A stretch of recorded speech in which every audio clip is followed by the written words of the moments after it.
What is the role of folk rice varieties in sustainable agriculture?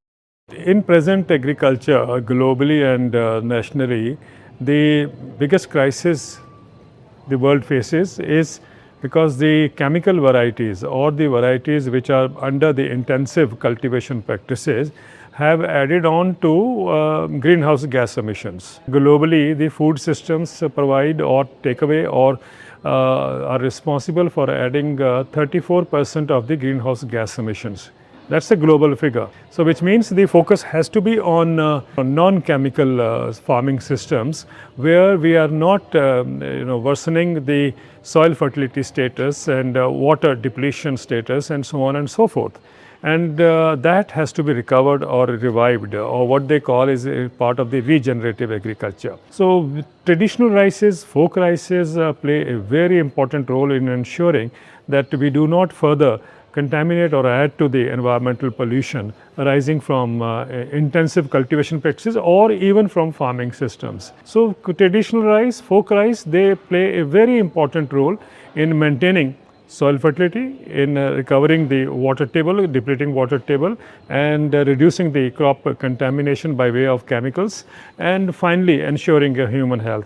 This is the best way to see that we recover what has been lost in the process of intensive cultivation. How do we incorporate the true cost of folk rice into conservation work? Now, how do you work it out? I think somebody will have to do the true costing. When I say true costing, means the every farming system is related to the ecosystem services it produces or reduces. For instance, when we talk about Punjab agriculture, we talk about the depleting groundwater as a result of paddy cultivation. But if we bring out varieties or if we release varieties where the water consumption is low, and so that means you save water. Now, there is a cost of saving that water, which the benefit should go to the farmer who is cultivating that kind of a rice. So, that is where the role of traditional rices or the folk rices come in. And so, we will have to do that computing or the cost analysis in that manner so as to realize the kind of economic gains flowing from folk rice. And that can be done by the economics of ecosystem services of biodiversity, a phenomena or a cost mechanism, cost benefit analysis that has been prepared by the United Nations. That's something that we need to replicate everywhere to see that the advantages folk rices will bring into a farming system, and that farming system in fact would translate into the national accounting and the international accounting, especially in the context of global boiling as I talked about. So, those who are preserving the folk rices and the traditional rices or the heirloom varieties all put together, I think is a challenging task is for those who preserve it to also move into the next step of working out the economics. Because if these crops are being able to save water, save the soil from further destruction and save the environment, there has to be a cost of it which needs to be now laid out and then included in the overall analysis that we do. So, it is here that civil society also has to wake up and play its role of not only conserving the varieties but also seeing how it fits into an economic system. What are your recommendations for the future of folk rice conservation?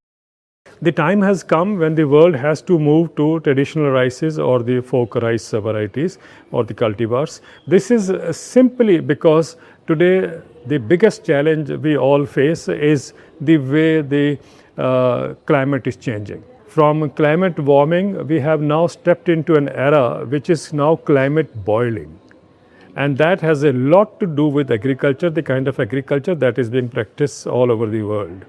It is now time to there is no in fact option but to move into agroecology, and that can be done only if you move from the intensive farming systems to agroecological farming systems.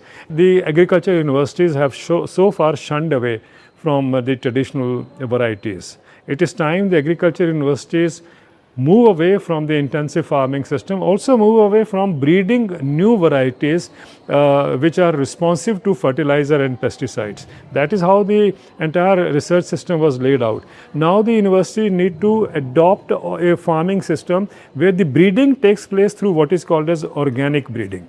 When I say organic breeding, it means that you are not testing against or you are not seeing its receptibility in relation to chemical fertilizers and pesticides, but in relation to manure and the other organic systems of ensuring crop cultivation. So these new varieties or the traditional variety should be responsive to those organic resources that the farmers can offer or the society can offer at large. That would produce the best varieties in that kind of a system. So unless that change takes place, I don't think we will ever be able to achieve what many say agroecological farming system. I find one flaw everywhere I go, everywhere, nationally, internationally, that all these agriculture universities produce the varieties which are responsive to chemical fertilizer and pesticide, and the civil society at large, where agroecology is being promoted, also uses these varieties. So you have lost half the initiative. So now the varieties should be evolved by the organic, responsive to the organic farming systems. What is your message on this day of the Indian Folk Rice Conference? I think it has been a remarkable journey. Began around 2004, 2005, especially in this part of the world, to promote traditional varieties of rice or paddy, and similarly what we otherwise call at folk rices. Now that has come away, and it has reached a level that we now need to further build it up, and that can only happen if in future we ensure that you are not only looking at the production systems and what kind of natural farming inputs need to be applied and so on, but I think move on to the economics now.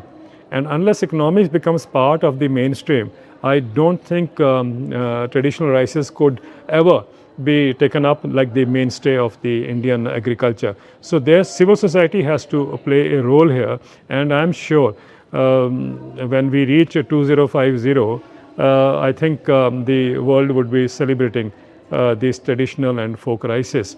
But that's a challenge that would rely mainly on the economics of this kind of a rice system.